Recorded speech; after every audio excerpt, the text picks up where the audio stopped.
Hello बच्चों, eight grade अभ्यास पुस्तिका सामाजिक विज्ञान कक्षा 6 की जो पाठ्य पुस्तक है उसे 3 भागों में डिवाइडेशन किया गया है। उसका जो पहला भाग है हमारे अतीत इतिहास का चैप्टर पूर्ण हो चुके हैं। आप हमारी प्लेलिस्ट में जाकर एसएसटी वाला के कक्षा 6 में भर सकते हो। आज हम जो दूसरी पाठ्य पुस्तक है पृथ्वी हमारा आवास भूगोल का फर्स्ट चैप्टर सौरमंडल में पृथ्वी जितने भी क्वेश्चन आंसर दिए गए हैं उसे हल करेंगे। चलो शुरू करते हैं। अध्याय 1 सौरमंडल में पृथ्वी। अपना फर्स्ट प्रश्न है, बुध ग्रह सूर्य की एक परिक्रमा पूरी करता है। सौरमंडल में उसे कहते हैं बच्चों जिसमें सूर्य, चंद्रमा, पृथ्वी और अन्य खगोलीय पिंड सभी को शामिल किया जाता है। तो इसका राइट आंसर होगा 88 दिन में। कितने दिन में बुध सूर्य के चारों ओर परिक्रमा करता है? 88 दिन में। नेक्स्ट क्वेश्चन पर चलते हैं। पृथ्वी का उपग्रह है। पृथ्वी का उपग्रह चंद्रमा है। इसका राइट आंसर होगा चंद्रमा। बच्चों उपग्रह आप जानते होंगे जो आकाशीय पिंड ग्रह की परिक्रमा करते हैं उन्हें उपग्रह कहा जाता है। नेक्स्ट क्वेश्चन नंबर 3, पृथ्वी के संबंध में कथन सही नहीं है। कौन सा कथन यहाँ पर सही नहीं है? इनमें जो ऑब्जेक्ट दिए गए हैं उनमें 3 सही हैं, 1 गलत है। तो इसका राइट आंसर होगा सी, आकार में सबसे बड़ा ग्रह है। तो नेक्स्ट क्वेश्चन, तारों के विभिन्न समूहों द्वारा बनाई गई विविध आकृतियाँ कहलाती हैं। क्या कहलाती हैं? नक्षत्र मंडल। नेक्स्ट क्वेश्चन, खगोलीय पिंड किसे कहते हैं?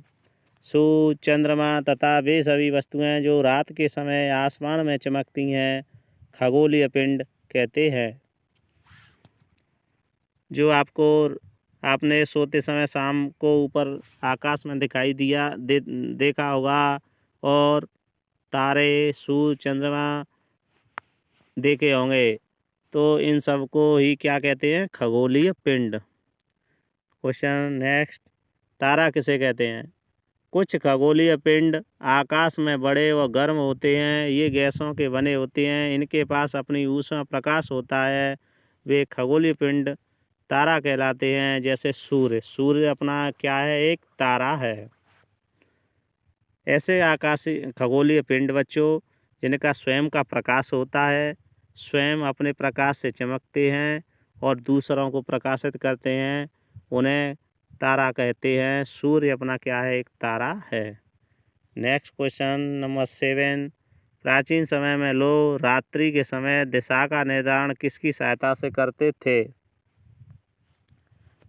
तो इसका राइट आंसर होगा, प्राचीन समय में लोग रात्रि के समय दिशा का निर्धारण तारों की सहायता से करते थे। क्योंकि जो एक तारा होता है बच्चों ध्रुव तारा, उसे क्या बोलते हैं? ध्रुव तारा। ध्रुव तारा हमेशा उत्तर दिशा में ही चमकता है। इससे अंदाज़ा लगा लेते थे उसके विपरीत दिशा कौन सी होगी? दक्षिण। अगले क्वेश्चन पर चलते हैं। प्रश्न 8, चंद्रमा एवं सभी छोटी चमकीली वस्तुओं को हम दिन के समय क्यों नहीं देख पाते? इसका बच्चों सही आंसर होगा, चंद्रमा एवं सभी छोटी चमकीली वस्तुओं को हम सूर्य के अत्यधिक तेज प्रकाश के कारण रात के समय चमकने वाली वस्तुओं को हम दिन में नहीं देख पाते। अर्थात सूर्य का प्रकाश बहुत ज़्यादा होने के कारण हम नहीं देख पाते हैं। क्वेश्चन नंबर 9, सूर्य के दूसरे क्रम का ग्रह कौन सा है? वह पृथ्वी का एक चक्कर कितने दिन में पूर्ण करता है? यहाँ पर पृथ्वी बच्चों ये गलत है और ये पृथ्वी गलत दिया हुआ है। यहाँ पर सूर्य है, तो सूर्य के दूसरे क्रम का ग्रह शुक्र है। वह सूर्य का एक चक्कर 255 दिन में पूर्ण करता है। अगले क्वेश्चन पर चलते हैं। उपग्रह किसे कहा जाता है? एक खगोलीय पिंड जो ग्रहों के चारों ओर उसी प्रकार चक्कर लगाता है जिस प्रकार ग्रह सूर्य के चारों चक्कर लगाते हैं, तो उन्हें उपग्रह कहते हैं। आप समझ गए होंगे। जैसे उपग्रहों को, सूर्य के जो उपग्रह कितने हैं बच्चों? 8 उपग्रह। कितने हैं? 8। पहले उपग्रह थे 9। अब एक प्लूटो ग्रह को ग्रहों की श्रेणी से निकाल दिया है। अब जो ग्रह बचे हैं वो 8 ग्रह हैं, और बृहस्पति, बुध, शुक्र, पृथ्वी, मंगल, अरुण, वरुण, शनि, ये क्या है? ग्रह है। और सूर्य क्या? यह है एक तारा। अगले क्वेश्चन 11, आकाशगंगा क्या है? समझाइए। एक ओर से दूसरी ओर तक फैली चौड़ी सफ़ेद पट्टी की तरह एक चमत्कार रास्ता आकाश में दिखाई देता है। लाखों तारों का समूह आकाशगंगा है। आकाशगंगा करोड़ों तारों, बादलों, गैसों की एक प्रणाली है। आपने शाम को सोते समय कभी आकाश की तरफ देखा होगा, तो आपको इस तरह आकाश में एक तारों की एक नदी सी दिखाई देती है। तो उसमें करोड़ों तारे होते हैं, गैस बादल होते हैं, तो उसी को आकाशगंगा कहते हैं। आप समझ गए होंगे।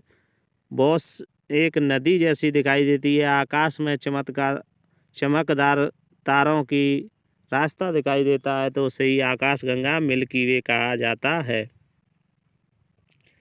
क्वेश्चन नंबर 12, पृथ्वी को सौरमंडल का अद्भुत ग्रह क्यों कहा जाता है? बच्चों, जो सौर परिवार है उसमें जीवन के लिए अनुकूल परिस्थितियां संभवतः केवल पृथ्वी पर ही पाई जाती हैं। केवल जीवन पृथ्वी पर ही संभव है। जो अन्य ग्रह हैं उन पर जीवन संभव अभी तक नहीं हो पाया है। पृथ्वी न तो अधिक गर्म है और न ही अधिक ठंडी। कुछ ग्रह या तो अधिक गर्म हैं या अधिक ठंडे हैं। यहाँ पानी एवं वायु उपस्थित है। कई ग्रहों पर पानी और वायु की, ऑक्सीजन की उपस्थिति नहीं है। जो हमारे जीवन के लिए आवश्यक गैस ऑक्सीजन मौजूद है। इन्हीं कारणों से पृथ्वी को अद्भुत ग्रह कहा जाता है। अगले नेक्स्ट क्वेश्चन पर चलते हैं बच्चों। क्वेश्चन नंबर 13, ब्रह्मांड का निर्माण किन आकाशीय पिंडों द्वारा होता है? जो आकाशगंगा करोड़ों तारों, बादलों तथा गैसों की एक प्रणाली है। इस प्रकार की लाखों आकाशगंगाएं मिलकर ब्रह्मांड का निर्माण करती हैं। अब बच्चों, आप अंदाज़ा लगा सकते हो कि एक जो आकाशगंगा है उसमें करोड़ों तारे हैं, और ऐसी ही लाखों आकाशगंगाएं मिलकर ब्रह्मांड बनाती हैं। अब तक ब्रह्मांड का कोई पता नहीं लगा पाए हैं वैज्ञानिक भी। तो आप अंदाजा कितना विस्तार होगा ब्रह्मांड का, इसका अंदाज़ा लगाना अभी तक संभव नहीं हो पाया है। नेक्स्ट क्वेश्चन पर चलते हैं। तारा व ग्रह में अंतर लिखिए। कुछ खगोलीय पिंड बड़े आकार वाले गर्म होते हैं, जो गैसों से बने होते हैं। इनके पास ऊष्मा प्रकाश होता है। इन्हें तारा कहते हैं। जैसे आप उदाहरण ले सकते हो, जैसे अपना सूर्य क्या है? एक तारा है। इसी प्रकार ग्रह, कुछ खगोलीय पिंडों में अपना प्रकाश एवं ऊष्मा नहीं होती।